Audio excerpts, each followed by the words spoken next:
live yet? Alright, we are live. Alright, guys. Welcome back to WMAC Now with your host, Chuck Stevenson. A little bit of an impromptu stream right here. Just finished up UFC Fight Night Philadelphia, aka UFC on ESPN2. Finished up the ladies' fights on my way home now. Sorry for the darkness. Just thought I'd give a little bit of my initial reaction before I go, do some in-depth reviews on these fights tomorrow. Because I got a long night ahead of me with the one championship stream later. So, first fight, Marina Moroz versus Sabina Mazo at flyweight. Marina Moroz's flyweight debut in UFC. Sabina Mazo's overall UFC debut.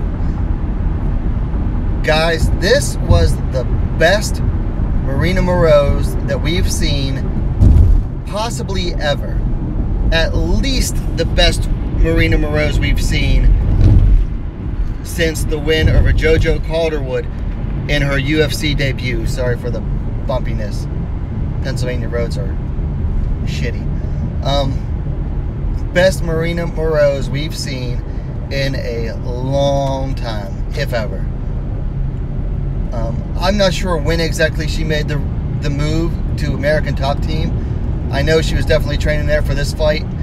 Someone told me she's been there for about a year. I don't know. Maybe it was that.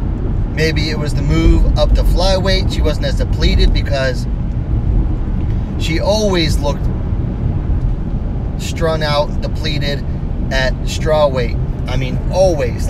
Even out of sight of fight camp. She always looked like that on Instagram and whatnot. And she always looked drained and wasted. Maybe it was a combination of both. But I thought, she came out with a good game plan against Marina Moroz. She stuck to it, and it worked out really well for her.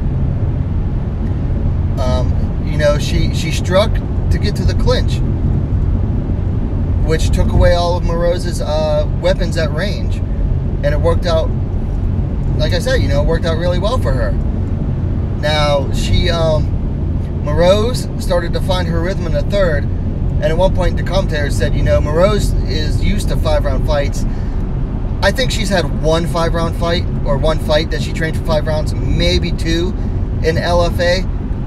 But that's 1, maybe 2 fights out of 6. And anyway, you're not fighting a 5-round fight tonight. You're fighting a 3-round fight. It's good to say, oh yeah, my cardio is good for 5 rounds. But you need to game plan and fight to a 3-round fight if you're fighting a 3-round fight. Mazo just did not plan for that. And I think Moroz knew exactly what she was going into, and she stuck to her game plan really well. I've been a Moroz fan since her debut. Really happy for her. Sabina Mazo, is tough luck making her UFC. Why the heck didn't LFA make that fight? I kind of see why now. I think they just did not have the confidence in Mazo to beat KGB Lee. Not that I think KGB Lee is a superb fighter, but she is a good fighter. And she does things really well. She puts together everything fairly well. That, I could definitely see her walking straight through Sabina Mazo. At least the Mazo that Marina Moroz beat tonight. Anyway, congrats to Marina, the Iron Lady Moroz. First win in her last 3 fights. Great job. Next fight was back down to strawweight. Marina Rodriguez taking on late notice replacement Jessica Aguilar. Guys, Marina Rodriguez just pieced up Jessica Aguilar. I mean, she took her apart slowly. I mean, it wasn't a perfect domination or anything, but the way she beat up Jessica Aguilar over 3 rounds was just it was a very nice experience to have witnessed it live. She just took her apart little by little. Major improvement over what I saw from her against Randa Marcos in her last fight. And then Jessica Aguilar, she just doesn't have it anymore. I mean, I think she's 36 years old, they said now. She's out of it. Like, she's done. There might be like 2 straight losses for her. But man, she was lucky to not get finished with this, because she was bleeding like a hemophiliac tonight. Very surprised they did not stop it at all to take a better look at her cuts. Congrats to Marina Rodriguez. Very nice performance, especially after suffering that draw in her last fight. And then finally, you get to Karolina Kowalkiewicz versus Michelle Waterson. I thought it was an okay fight. And in my preview for the video for this fight, which you can go see on the channel, I expected a lot. Honestly, I expected a lot better from both of these fighters.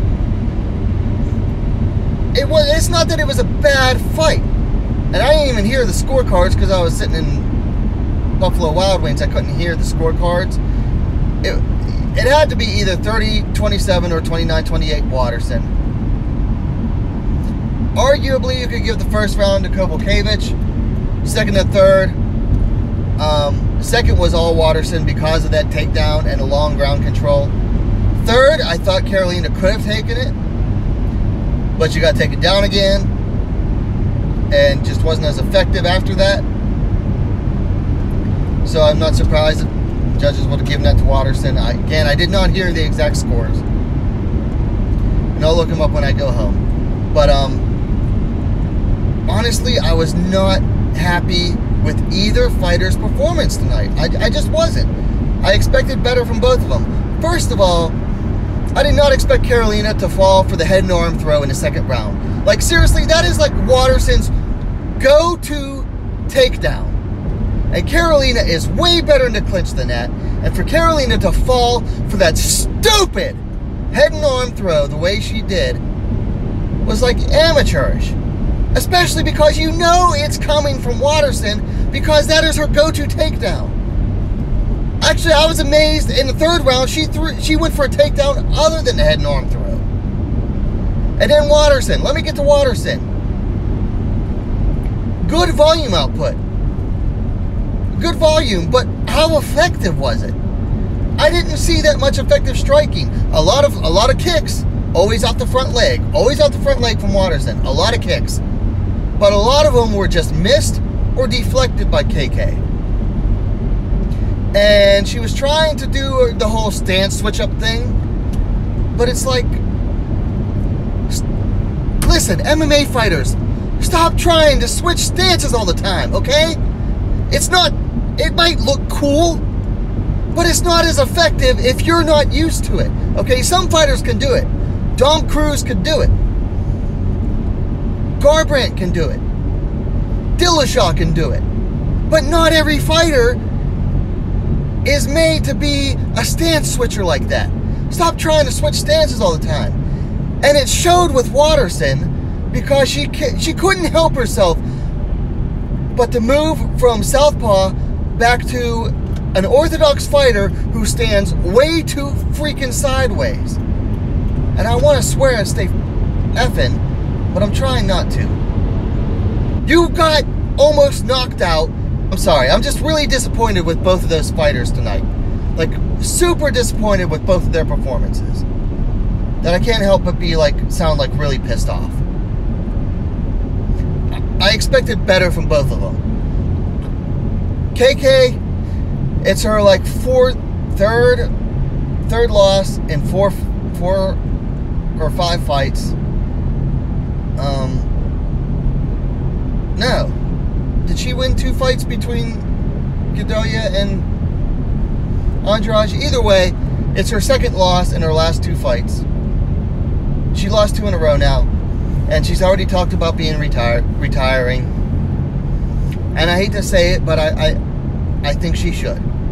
I think she's just not into it as much anymore. she hasn't been making improvements anymore. And honestly, I think retirement would be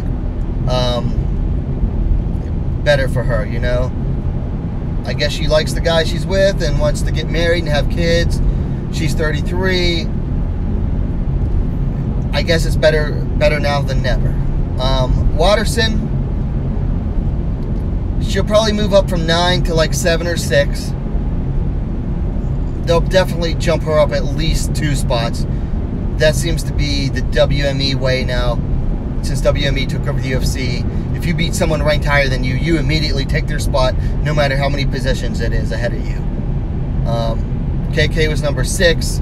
Watterson was number 9. Watterson will probably be number 6 sometime later this coming week. But she doesn't deserve to be number 6. I'm telling you, after that performance, she doesn't deserve to be number 6. And she is not a title contender if she fights the way she did tonight. She fights the way she did tonight, Rose Namajunas beats her again. She fights that way against Jessica Andrade. Jessica Andrade gets a hold of her, picks her up, and just slams her to death. Who else? Suarez? Suarez is just going to take her down and beat on her. Who else is up there above her? Joanna, maybe, still? I don't know. Yeah, Joanna just picks her apart on the feet. Watterson's kicks ain't going to work against Joanna. Am I forgetting anyone? Oh, Weili Zhang. Weili Zhang is way too aggressive for Watterson's style to be effective against. And Weili Zhang's kicks are way more effective than Watterson, and she has way more power. So I don't expect, unless they gift wrap Watterson a title shot, which, hey, excuse me, WME is super hyped on her. I think someone mentioned that WME represents her directly. So if they gift wrap her a title shot, no matter who she faces, I think she loses to. I'm just that disappointed in both of their performances, guys. Like, I know that's harsh, but, you know, I put it in my preview video as a disclaimer that I'm a big fan of both of them. And they both left a sour taste in my mouth with that fight. So I'm about to pull over and get some gas. Mark Zima says I'd pick Zahn over Michelle. Yeah, I don't blame you, because I definitely would. Anyway, I'm about to get some gas in my car, down less than a quarter tank. Guys, leave your comments down below. Let me know what you thought about these fights. I will be doing reviews for at least the KK versus Michelle Watterson fight tomorrow. Later tonight / early tomorrow morning, Eastern Standard Time, I will be doing a fight companion for One Championship, A New Era. So stay tuned for that. If you're up for staying up all night, I probably will. I mean, I'm trying to. I might take a nap first, though. So until then, guys, you know, thumbs up's always appreciated. And what are you waiting for? Subscribe to WMAC Now, the best, fastest growing women's mixed martial arts platform on YouTube. Hey guys, I'm doing a poster giveaway. Invicta FC 33, little poster, like 11 by 13, something like that. I only need 3 more subscribers to do that giveaway. So subscribe and get entered in that chance to win that poster. Guys, thanks for tuning in and listening to my bitch fest. Catch you later for One Championship.